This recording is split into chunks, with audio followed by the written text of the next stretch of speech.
So, I decided to go ahead and do a review over Mapping the World with Art by Ellen Johnston McHenry. Okay, so I bought as a digital download. It was about $15.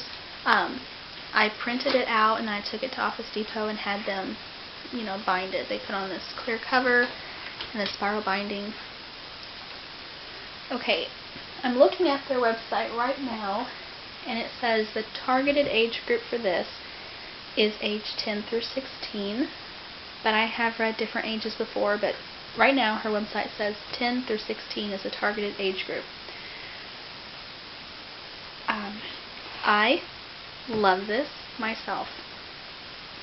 However, we were using it this school year, and I have a second grader who's only 7, and then a 5th grader. When the school year started, she was 10. And so I think this was over their heads. But I'm going to keep it, and I will probably go ahead and try it again when they're a little older, because I really think this is great. There are 30 lessons in it, so it should take you about a full school year. Okay, it gives you a list of the tools and materials that you will need. It has the contents here. So here are some readings and some map drawings.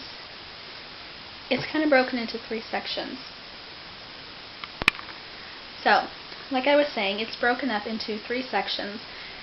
There's a lesson that's just about a page, maybe a page front and back. A lesson that's a front and back long. Then there's a drawing, a map drawing to go with it, and then there's an activity section to go with it. Okay, so like I said, there's 30 lessons. We only made it to about lesson 4, and the last couple lessons we done, I realized that it was just kind of over their head. Now, my 2nd and 5th grader, they did like it. They enjoyed the map drawings and the activities, and the readings were short, but I think it was just, it was just over their head. So I'm just going to flip through here some. Like lesson 3 here was Lines on a Globe. We have Claudius Ptolemy, Dark Ages of Western Map Making. It seems to me that each lesson, that they don't follow any certain order, that they don't build upon each other. So if that is the case, then, because I haven't read every single lesson in here, that's just what I have read, that seems to be how it is. So if that's the case, you could probably just pick whatever lesson, like if you were in your other history curriculum, if you were studying Marco Polo, then pull this page out and do the map drawing and the activity to go with it. Henry the Navigator, printed maps, Spice Wars and Pirates. Like this is lesson 9 here, sorry, front and back. Lesson 10, Christopher Columbus, front and back. Lesson 11, Columbus Sails Again. 12, Giovanni Caboto, which is John Cabot. 13 is Vasco da Gama. 14 talks about Columbus's last voyages, Amerigo Vespucci and Juan de la Casa. 15, The New World Becomes America. 16, Zheng He. And so I'm not going to read every title, but I'm just flipping through here showing you that each lesson is just front and back. The lessons are short. What I have read, they're very, very informative. They're just really, really good. Really good. But I think the targeted age, where it said 10 through 16, I think closer to 16 would be better for some of these. Maybe not all of them, but for some of them.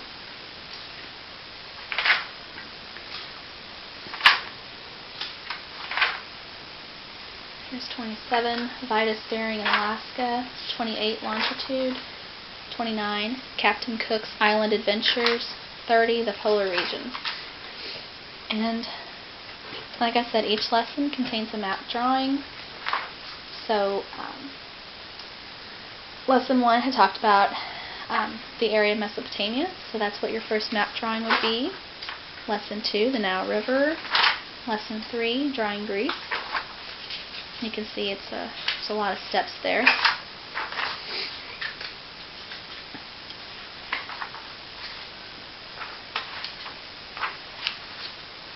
In Lesson 8 here, drawing France. Lesson 9, drawing the India. Lesson 10, the Greater Antilles, the Lesser Antilles and the Bahamas. Map drawing 12A, drawing Britain. 12B draws Newfoundland. And they just, keep going. Like lesson 17 is drawing Indonesia and the Spice Islands. Now, where she can, the author will try to find some kind of like animal in the map itself, in the layout, in the landform, and try to relate that to the child, so it might be a little bit easier for them to remember. So like in 17D, where they're drawing New Guinea, in parentheses she says, Pappy, the little old dinosaur who is sneezing. And you can see in her final drawing here, like an outline of a dinosaur. It looks like he's sneezing.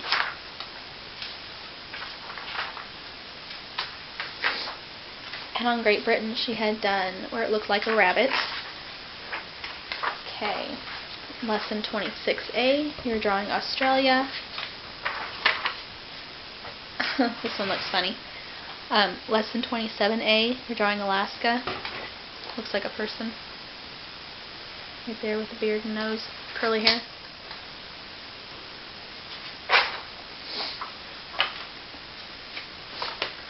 Okay. Alright.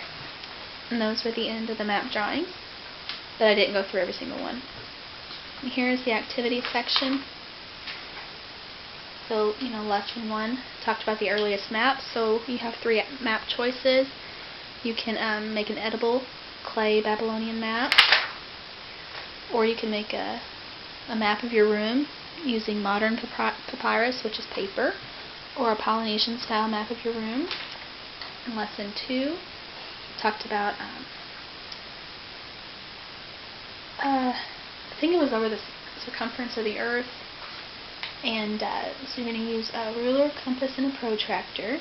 You're going to learn to make perpendicular lines, parallel lines, radius, diameter, and degree. And lesson 3 was over latitude and longitude lines. So you get to draw on an egg, and then making a more accurate map of Greece using this one. Lesson 4, an activity would make a star chart decoration. Or, if you didn't want to do that one, you could do a navigational quadrant. Or, if you didn't want to do that one, then you could do whatever this one is. Like I said, we only made it to lesson 4, so we haven't done these. This one here is kind of funny. On lesson 5, an activity for 5A, well, your first choice, would be to fill in the gaps on a map of the Mediterranean area. And a second choice, it says draw some weird people. And anyway, so it gives some special names here. Let's see. Another activity for lesson 5 would be to draw a medieval TO map. There's some examples here. Here are some fancy alphabet letters you could use to label your TO map. Okay, they also give some extra activities like watching some. Over here, there's a short documentary on Marco Polo. There's a book that you could read, some video clips. Okay, so then activity 7B says a navigation game using a Portland map. So, let's find where this kind of ends.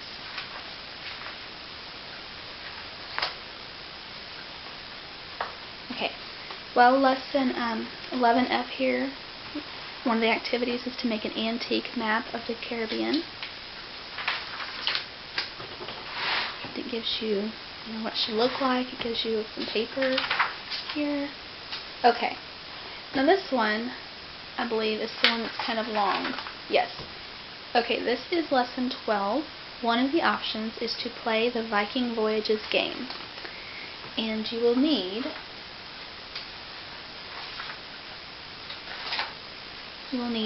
these sheets right here. Okay, so this one here is Greenland, and you're going to make the route the Vikings took, and your weather cards would go here. And this page right here, the first Russians were probably Swedish Vikings, it says. The Vikings sailed the river, of course, the Volga River. Here's some more of the game board. You'd have to print off and then put together. And these are the cards. Like if you pick up this card, it says the weather is good today, go ahead one space. And this one here, go back one space. 3 of your sailors have caught a fever. Because of this, you are unable to go as far as you had liked today. And this one here, an activity is to make a big old a cookie in the shape of Africa. Hope you can hear me all right. I've had an allergy cold for a few days now.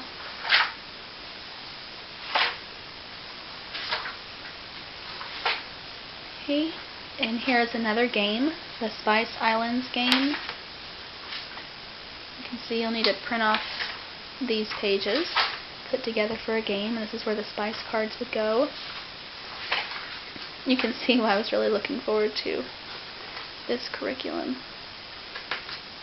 I think it would really help a child to really learn everything that was in the lesson, from the games and activities and the math drawings. It all ties in so well. It's just really, really good. But a second grader, that's, of course, way too young. And I guess I was just hopeful. Here's some trivia questions there. Okay, here's an activity for prevailing winds. Let's see.